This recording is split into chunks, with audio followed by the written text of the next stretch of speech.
দুনিয়ার আপন জনেরা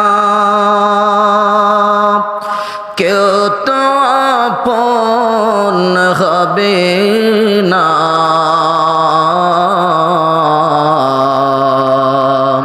আপন হবে যে জন তোমার শুয়ে আছেন মদিনা। আল্লাহুম্মা সাইয়্যিদিনা মাওলানা মুহাম্মদ ওয়া আলা আলিহি মাওলানা। কবর দেশে রাইখা সবাই আসবে যখন বাড়িতে, নূরে নবীজি আসবেন তখন আমার আপনার শিয়রে। আল্লাহুম্মা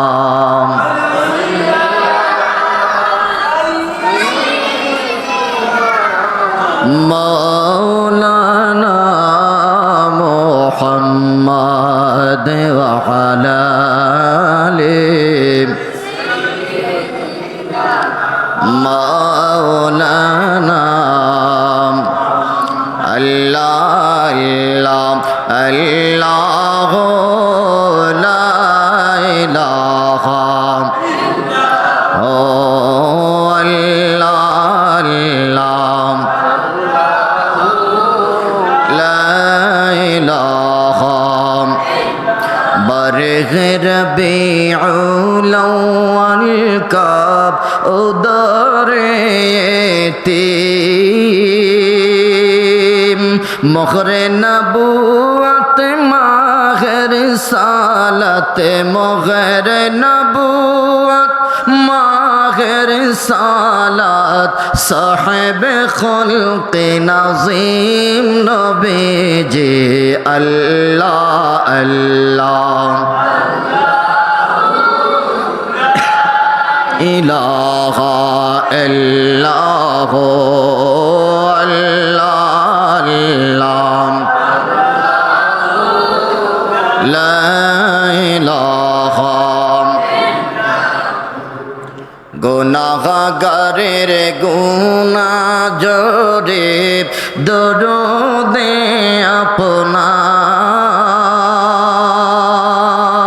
গুনাহগারের গুনাহ জড়ে দরুদে আপনার। দয়া করে তরাইবেন, দয়া করে তরাইবেন উম্মতি গুনাহগার নবীজি। আল্লাহ আল্লাহ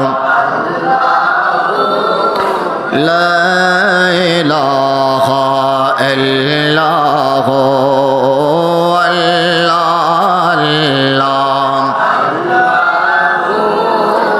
লা ইলাহা। আপনাকে দেখলে নবী গো দোজখ হয় হারাম, আপনাকে দেখলে নবী গো দোজখ হয় হারাম। মরণ কালে দিবেন দেখা, মরণ কালে দিবেন দেখা, হাবিব দো জাহান নবীজি। আল্লাহ আল্লাহ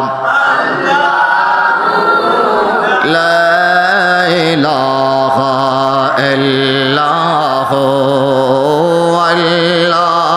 আল্লাহ লা ইলাহা। মৌতের তুফান চলেবে যখন নবী গো আমার, মৌতের তুফান চলেবে যখন নবী গো আমার, দয়া করে দেখাইবেন, দয়া করে দেখাইবেন চেহারায় আনোয়ার নবীজি আল্লাহ আল্লাহ লা ইলাহা ইল্লাল্লাহ আল্লাহ আল্লাহ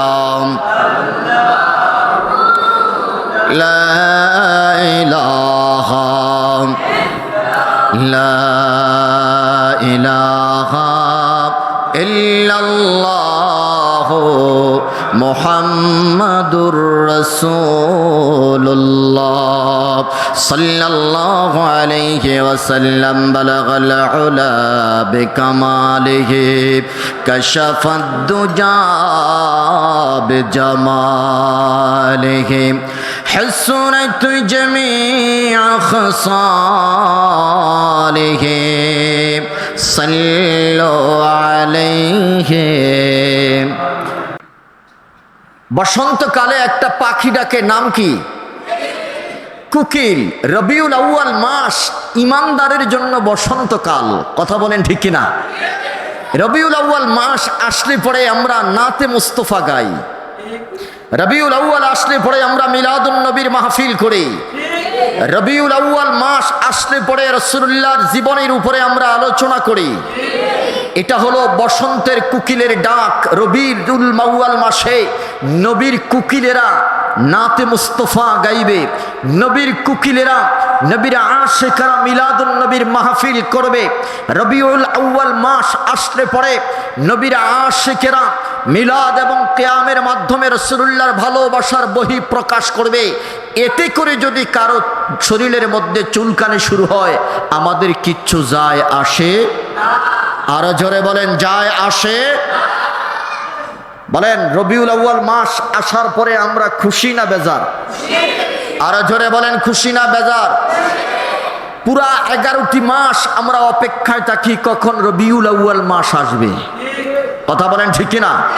বসে থাকি তোমারি আশায় গো নবীজি, রবিউল আউয়ালের আশায়। বলেন, বসে থাকি তোমারি আশায় গো নবীজি, রবিউল আউয়ালের আশায়। সাল্লাতু সালামে তোমায় অসংখ্যায় গো নবীজি, দরুদ সালামে তোমায় অসংখ্যায়। কথা বলেন ঠিক না? সবাই জবান খুলে বলেন, বসে থাকি তোমারি আশায় গো নবীজি, রবিউল আউয়ালের আশায়। তোমাকে যে দেখতে মন চায় গো নবীজি, সদায় তোমায় দেখতে মন চায়। চিল্লায়া বলেন ঠিক কিনা? ওরে অবুঝ মনের বেদনা,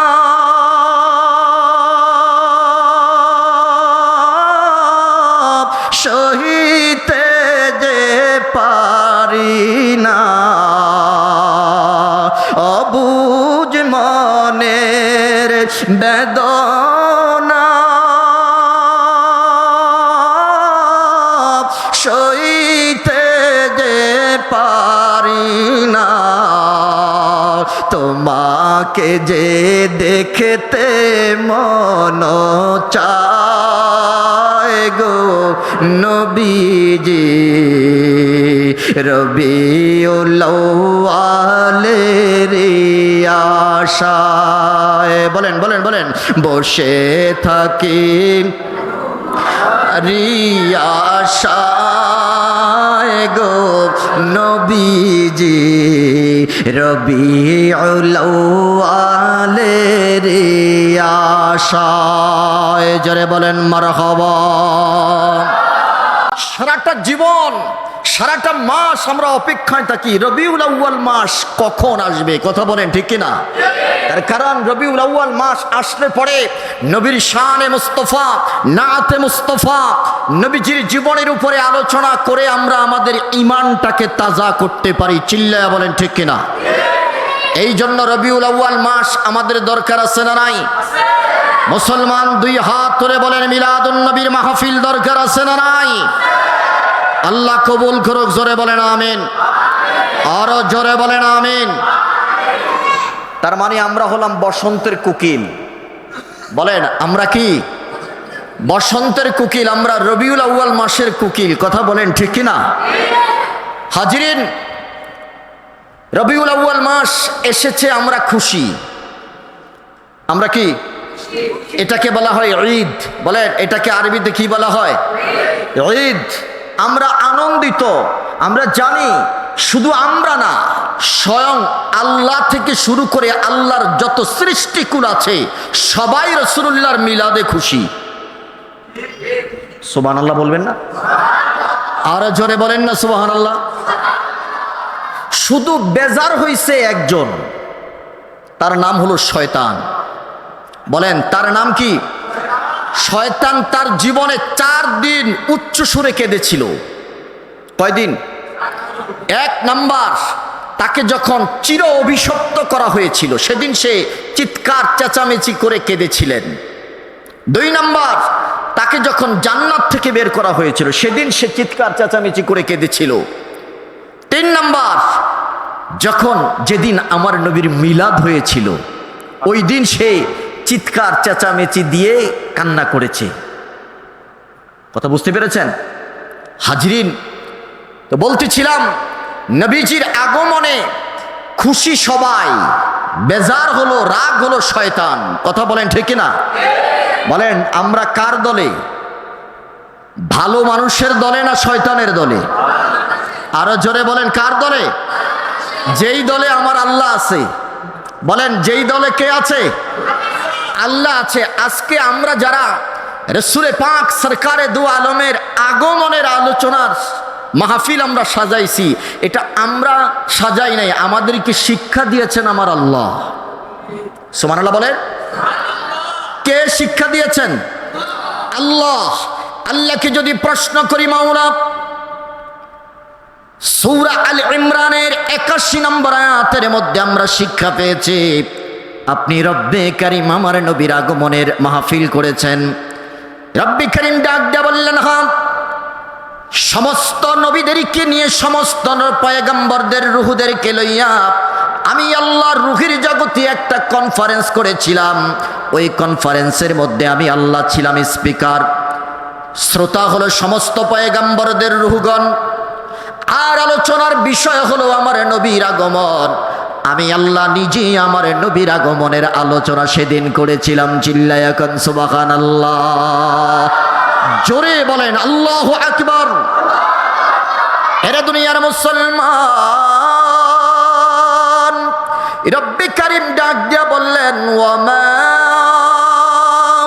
আরসালনাকা ইল্লা রাহমাতান লিল আলামিন।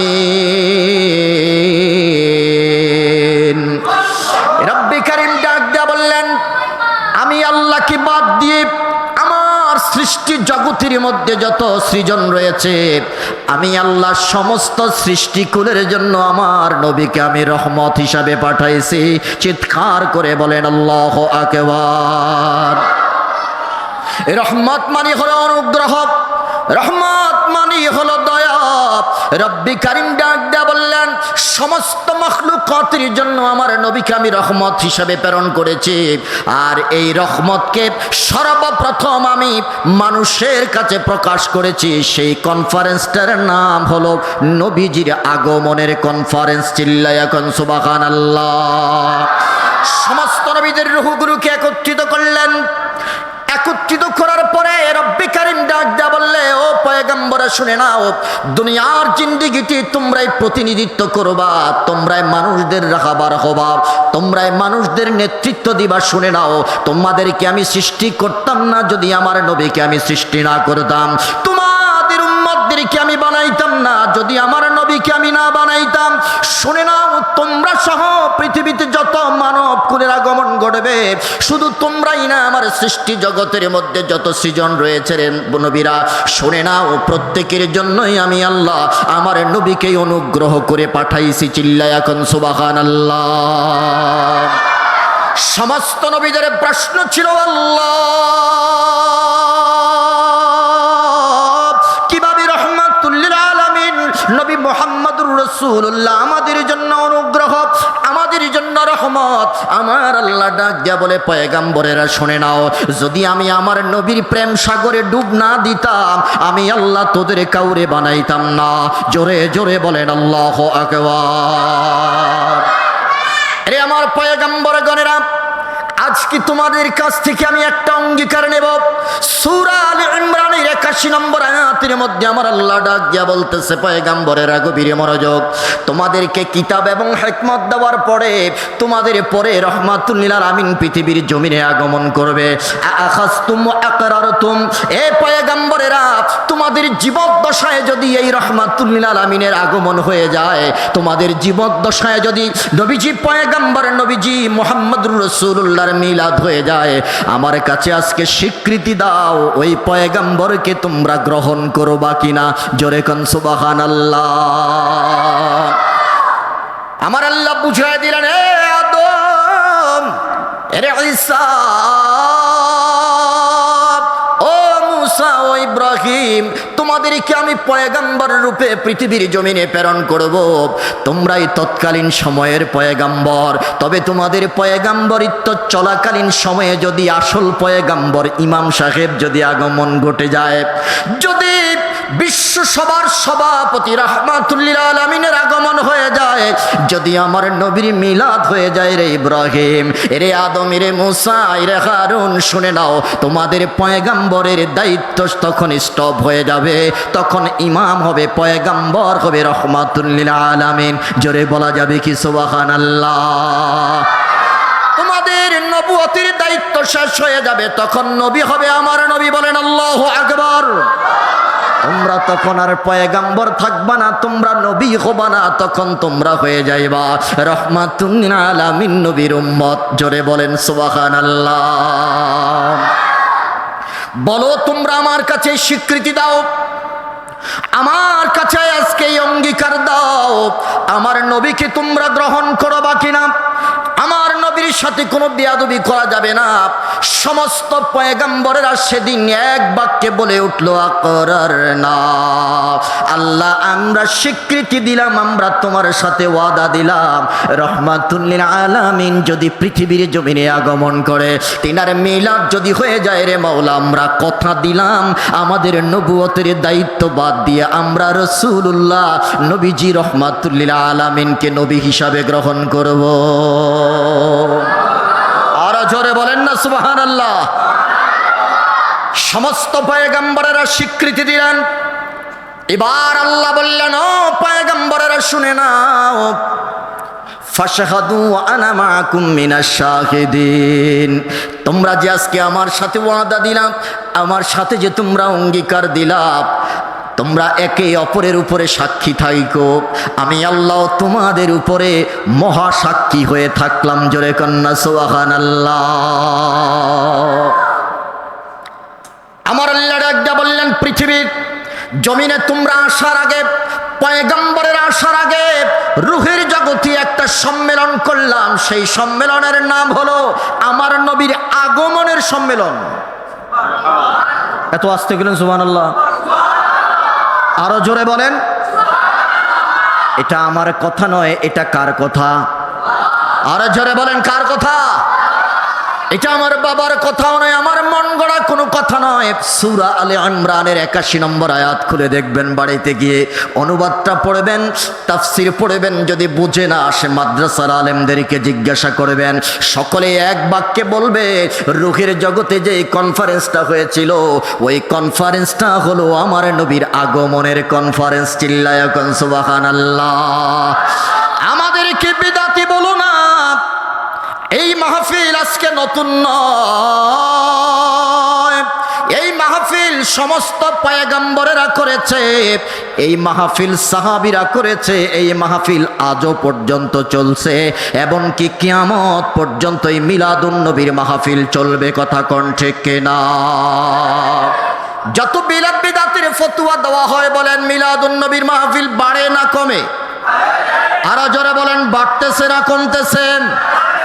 যত বাধা দেওয়া হবে ততই এটার মধ্যে আগুন জ্বলবে। আগুনের মধ্যে যদি বাতাস দেওয়া হয় তাহলে আগুন কমে না, বরং আগুন আরো বাড়ে। কথা কোন ঠিক কিনা? নবীজির আগমনের মাহফিল করতে হবে, এটার মধ্যে বরকত আছে। বরং পবিত্র কোরআন প্রমাণ করতেছে নবীজির আগমনের মাহফিলের মধ্যে যারা শ্রোতা হিসাবে থাকে তারা বড় দামি মানুষ হয়, যারা বড় দামি মানুষ হয়। আল্লাহ রব্বে কারীম প্রমাণ করে দিলেন নবীজির আগমনের মাহফিলের শ্রোতারা হবে সবচাইতে দামি শ্রোতা। কথা কোন ঠিক কিনা? পয়গম্বরদের দাম আছে না নাই? এ মুসলমান বলেন আছে না নাই? কম না বেশি? ওরে জোরে বলেন না, কম না বেশি? ওমা আরসালনাকা ইল্লা রাহমাতাল লিল আলামিন।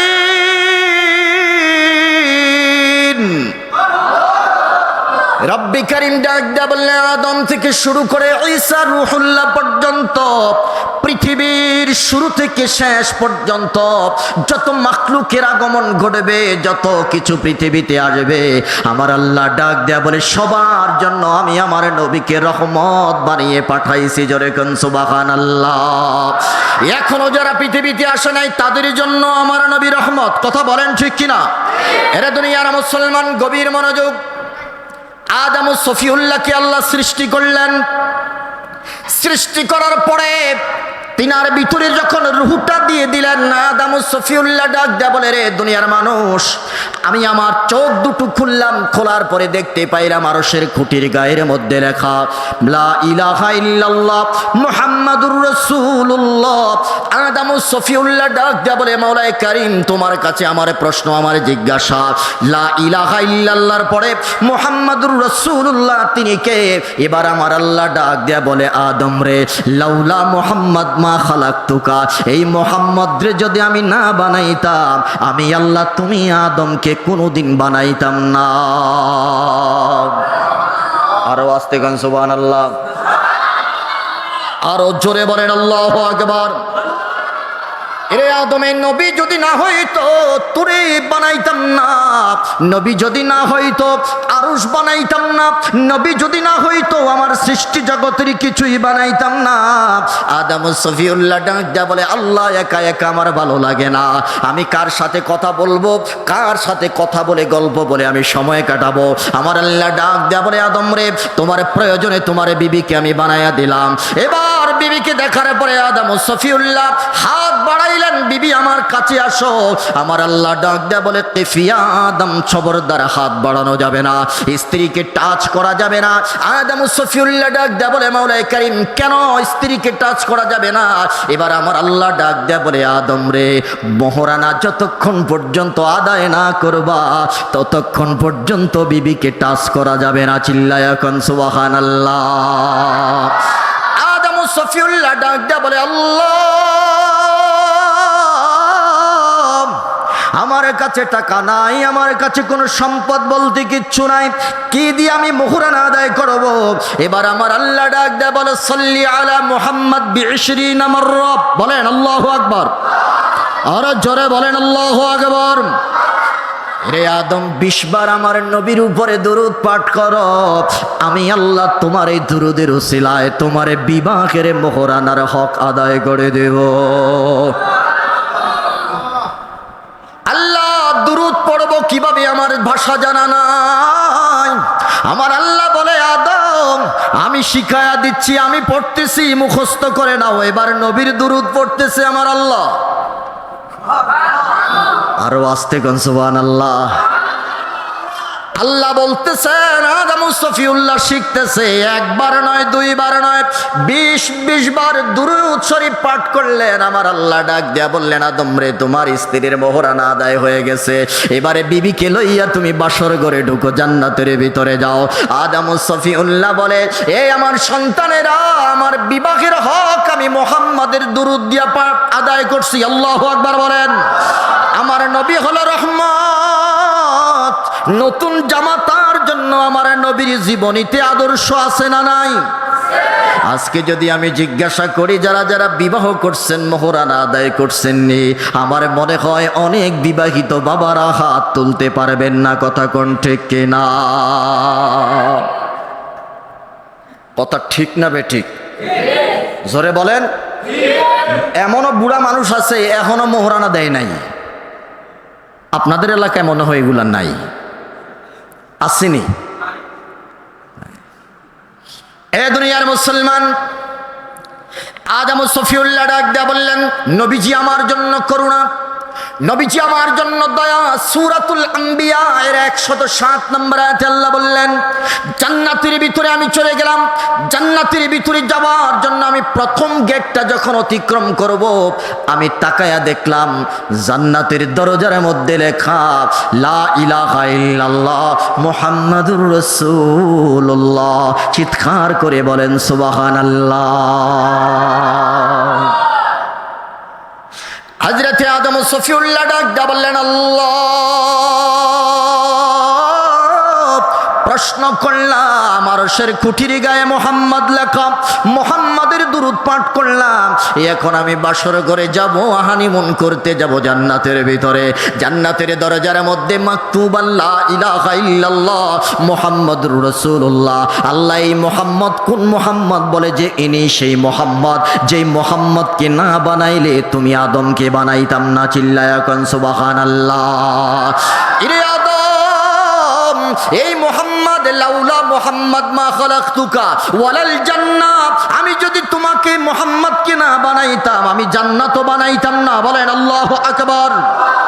সকল নবীর সেরা নবী মোহাম্মদ রাসূল, যাহার আগমনে ধন্য, যাহার আগমনে ধন্য তামাম জাহান কুল। সকল নবীর সেরা নবী মোহাম্মদ রাসূল, সকল নবীর সেরা নবী মোহাম্মদ রাসূল। নবী যদি না আসিতো আসমান জমিন না বানাইতো, আসমান জমিন না বানাইতো। নবী যদি না হইতো আসমান জমিন না বানাইতো, আসমান জমিন না বানাইতো। নবীর রঙে রঙিন হলো, নবীর রঙে রঙিন হলো তামাম জাহান কুল। সকল নবীর সেরা নবী মোহাম্মদ রাসূল, সকল নবীর সেরা নবী মোহাম্মদ রাসূল। ইয়া নবী সালাম আলাইকা, ইয়া রাসূল সালাম আলাইকা, আলাইকা ইয়া হাবিব সালাম আলাইকা সালাম সালাম লাখো সালাম সালাম সালাম লাখো সালাম তামাম জাহান কুল সকল নবীর সেরা নবী মুহাম্মদ রাসূল সকল নবীর সেরা নবী মুহাম্মদ রাসূল জোরে জোরে বলেন আল্লাহু আকবার রব্বি করিম ডাক দিয়া বলে আদম রে যদি এই মোহাম্মদ কে না বানাইতাম তোমারে বানাইতাম না যদি এই মোহাম্মদ রে না বানাইতাম আমি আল্লাহ জান্নাতে বানাইতাম না যদি এই মোহাম্মদ রে না বানাইতাম তোমার বিবাহ হালাল হইতো না জোরে জোরে বলেন আল্লাহু আকবার আদম সুফিউল্লাহ জান্নাতের ভিতরে চলে গেলেন ডানে তাকান বামে তাকান সামনে তাকান পিছনে তাকান উপরে তাকান নিচে তাকান যেই দিকে তাকায় না কেন রব্বে কারিম ডাক দেয়া বলে আদম রে আমি পুরোটো জান্নাত নয় শুধু জান্নাতের মধ্যেই সীমাবদ্ধ নয় বরং তামাম কুল কায়নাতকে আমি আল্লাহ মুহাম্মদ দিয়া সাজাইছি চিল্লায় এখন আল্লাহু আকবার আদম সফিউল্লাহ প্রশ্ন করলো মাওলা যেদিকে তাকাই শুধু মোহাম্মদ যেদিকে তাকাই শুধু মোহাম্মদ যেদিকে তাকাই শুধু মোহাম্মদ লেখা তুমি কি পুরাটা জান্নাত মোহাম্মদ রে দিয়ে সাজাইলা আমার আল্লাহ ডাক দেয়া বলে আদম রে শুধু জান্নাত নয় আমার আল্লাহর সৃষ্টি জগতের মধ্যে আমার সৃষ্টি জগতের মধ্যে যত জায়গা আছে যত কিছু আছে প্রত্যেকটা মাখলুককে আমি মোহাম্মদের প্রেম দিয়া সাজাইছি চিৎকার করে বলেন আল্লাহু আকবার বলেন নবীরে ভালোবাসেন কে আরো জোরে বলেন না কে আদম সফিউল্লাহ জান্নাতের ভিতরে থাকতেছিলেন আল্লাহ পাকের একটা হুকুম অমান্য করলেন আল্লাহ জান্নাত থেকে বের করে স্বামী আর স্ত্রী দুইজনকে পৃথিবীর দুই প্রান্তরে পাঠিয়ে দিলেন এ দুনিয়ার মুসলমান ওয়ামা আরসালনাকা ইল্লা রাহমাতাল লিল আলামিন আমার আল্লাহ প্রমাণ করে দিলেন আদম রে শুধু তুমি নয় কিয়ামত পর্যন্ত যারা তোমার সন্তান আসবে তাদের কানে এই মেসেজটা পৌঁছায়া দিবা আমার নবী মুহাম্মদুর রাসূলুল্লাহ শুধু তোমার জন্যই অনুগ্রহ নয় বরং तमाम পৃথিবী কুল কায়নাতের জন্য আমার নবী রহমত চিল্লায়া কোন সুবহানাল্লাহ 300 বছর 350 বছরে মতান্তরে কয়েকশো বছর আদম সফিউল্লাহ কান্না করলেন হঠাৎ করে আরাফার ময়দানে স্ত্রীর সাথে দেখা হয়ে গেল স্ত্রী স্বামীকে টাচ করতে লাগলেন টাচ করতে গেলেন হযরতে আদম সফিউল্লাহ ডাক দেয়া বলে বিবি রে আমি ওয়াদা করেছি যতক্ষণ পর্যন্ত না আমার তওবা আল্লাহ কবুল না করবে ততক্ষণ পর্যন্ত কোনো আরামদায়ক বস্তুর মধ্যে আমি স্পর্শ করব না আওয়াজ করে বলেন আল্লাহু আকবার হযরতে আদম সফিউল্লাহ ডাক দেয়া বলে বিবি